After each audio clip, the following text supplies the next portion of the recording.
بسم الله الرحمن الرحيم. الحمد لله الذي هدانا لهذا وما كنا لنهتدي لولا أن هدانا الله، والصلاة والسلام على أشرف الأنبياء إمام المرسلين وعلى آله وأصحابه أجمعين وبعد. Assalamu alaikum wa rahmatullahi wa barakatuh. Naam, watazamaji wetu, karibuni tena katika kipindi chenu cha darasani ndani ya channel yenu pendwa ya Rabta TV, na huu ni mtiririko wa vipindi bora kabisa vinavyopatikana katika channel hii. Muhimu msisahau kutufuatilia na kusubscribe muweze kupata vipindi vilivyokuwa bora kabisa. Tukiendelea na mtiririko wetu wa hadithi 40 nawawi za Mtume Muhammad sallallahu alaihi wasallam, leo tunaingia katika hadithi ya 6. Hadithi hii imepokelewa na sahaba An-Nu'man bin Bashir radhiyallahu anhu, anasimulia, anasema sami'tu Rasulullah sallallahu alayhi wa alihi wa sahbihi wasallam, kwamba alimsikia mtume wa Mwenyezi Mungu, rehma na amani ziwe juu yake, anasema innal halala wa innal harama bayin, kwamba hakika ya halali iko wazi na haramu iko wazi katika dini ya Uislamu. Wa bainahuma umurun mushtabihatun la ya'lamuhunna kathirun minan nas, na mtume akasema kati ya halali na haramu kuna mambo yenye kutatiza, kuna mambo yenye kuchanganya, na mambo hayo hawayajui watu wengi katika watu. Ndugu zangu Waislamu, Mtume Muhammad sallallahu alaihi wasallam anatuonyesha kwamba dini yetu kila jambo la halali limewekwa wazi, lakini pia kila jambo la haramu limewekwa wazi. Haya yote ndiyo mambo tunayodumu nayo katika maisha yetu ya kila siku, kwamba mambo yetu yamegawanyika katika pande kuu mbili. Kuna mambo tunayafanya ya halali na kuna mambo hatutakiwi kuyafanya ya haramu. Lakini pia hadithi hii, ndugu zangu Waislamu, al-Imam Bukhari radhiyallahu anhu, yeye ameiweka katika mlango wa biashara, kuonyesha ya kwamba miongoni mwa sehemu ambazo sisi kama watu, sisi kama binadamu, sisi kama Waislamu na hata wasiokuwa Waislamu, sehemu ambayo kwamba inayotakiwa iwe makini katika kuchunga uhalali wake na kujiepusha na uharamu wake ni katika biashara. Na hapa tunapata kuona ni tahadhari Imam Bukhari anatupa na kujionyesha au kuonyesha uwezo wake mkubwa kabisa katika kutambua mambo, mpaka kufikia hatua kuiweka hadithi hii katika mlango wa biashara. Lakini pia inasimuliwa ya kwamba baba yake na Imam Bukhari, yeye alikuwa ni miongoni mwa watu ambao wanajiepusha na kuleta nyumbani kwake vitu ambavyo kwamba si vya halali.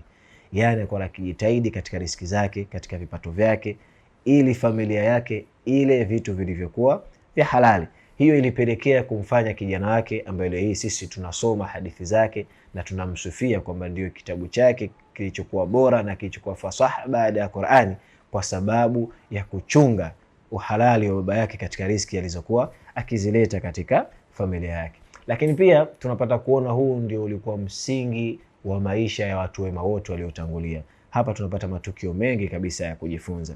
Miongoni mwa matukio tunamkuta mwanachuoni mmoja, na yeye anafahamika kama ni imam wa madhhab An-Nu'man bin Thabit maruf Abu Hanifa. Miongoni mwa manaqib na sifa zake zilizotolewa katika vitabu mbalimbali zinaeleza alikuwa ni miongoni mwa mtu mwenye kuchunga sana halali katika biashara zake na mwenye kujiepusha sana na haramu katika biashara zake. Inasimuliwa siku moja alikuwa yupo na mfanyakazi wake katika biashara yake ya nguo, alikuwa akiuza nguo. Akamwambia mfanyakazi wake ya kwamba hapa kuna nguo hii ina dosari sehemu fulani. Wewe kama kijana wangu wa kuniuzia, tafadhali yoyote atakayekuja akiipenda, akitaka kuinunua nguo hii, basi hakikisha unamueleza dosari yake, ili tusije kuwa wenye kuulizwa na Mwenyezi Mungu subhanahu wa Ta'ala. Kweli Abu Hanifa baada ya kuacha maagizo hayo aliondoka na kuendelea na taratibu zake nyingine. Ile sehemu ghafla alikuja mtu au mnunuzi katika biashara yake, na alipofika katika sehemu ile aliipenda nguo ile ambayo Imam Abu Hanifa alimwambia kijana wake ya kwamba hii ina dosari, atakayetaka kuinunua umwambie.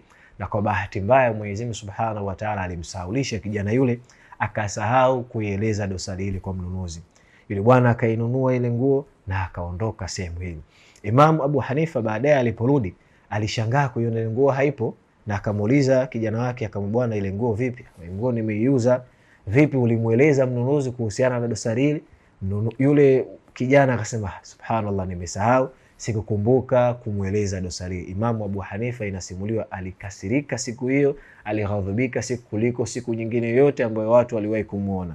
Kisha akampa tahadhari kijana wake, akamwambia kwa sababu umefanya biashara pasi na kuchunga uhalali wake na pasi na kuchunga uharamu wake, tunawajibika kumtafuta mnunuzi wa nguo ile ili tuweze kumwambia kuhusiana na dosari hiyo. Ndugu zangu Waislamu, inasimuliwa zilipita takriban siku 3 Imam Abu Hanifa akimtafuta mnunuzi wa nguo ile, lakini siku moja Mwenyezi Mungu Subhanahu wa Ta'ala, baada ya masiku hayo 3 kupita, alimjalia wakakutana naye yule bwana. Kukutana naye wakamueleza, bwana, sisi ulikuja dukani kwetu siku fulani ukanunua nguo, lakini tulisahau kukwambia kwamba hii nguo ilikuwa ina dosari. Na subhanallah, maajabu, Mwenyezi Mungu akitaka kuonyesha wewe, ukitaka kujichunga kuepuka mipaka yake, anakujalia kheri. Yule mtu pia akasema, kwa sababu mmenionyesha kheri na kwa sababu mmekusudia kufanya wema, na mimi nasikitika kuwaambia pia, ili siku niliponunua nguo yenu katika duka lenu sikutoa pesa ya halali, nilitoa pesa ya bandia.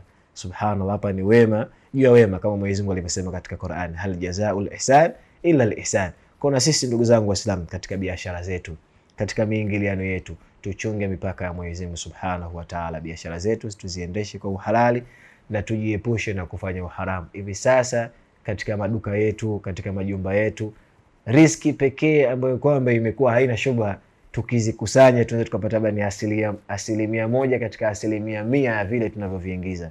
Mpaka ikafikia hatua wanawachuoni wanasema hivi sasa, ukitaka kupata riski ya halali, basi ni kukinga maji ya mvua kwa mikono yako ukayanywa. Tofauti na hapo, kila utakachokigusa basi kinaingia katika shubha. Mwenyezi Mungu atujalie na atuongoze kwa kile tutakachokifanya katika biashara zetu, katika harakati zetu, tuweze kuchunga mipaka ya Mwenyezi Mungu na tuweze kuweka uhalali mbele na kuacha haramu. Mwenyezi Mungu atujalie. Na pia nawakumbusha tena, hii ni sehemu ya kwanza ya hadithi yetu hii ambayo ndefu, tutaiweka katika sehemu 3. Usiache kutufuatilia ili uweze kupata vipindi vilivyokuwa bora kabisa, na Mwenyezi Mungu atujalie afya na nguvu tuweze kufikishiana mambo mema katika dini. Wassalamu alaikum wa rahmatullahi wa barakatuh.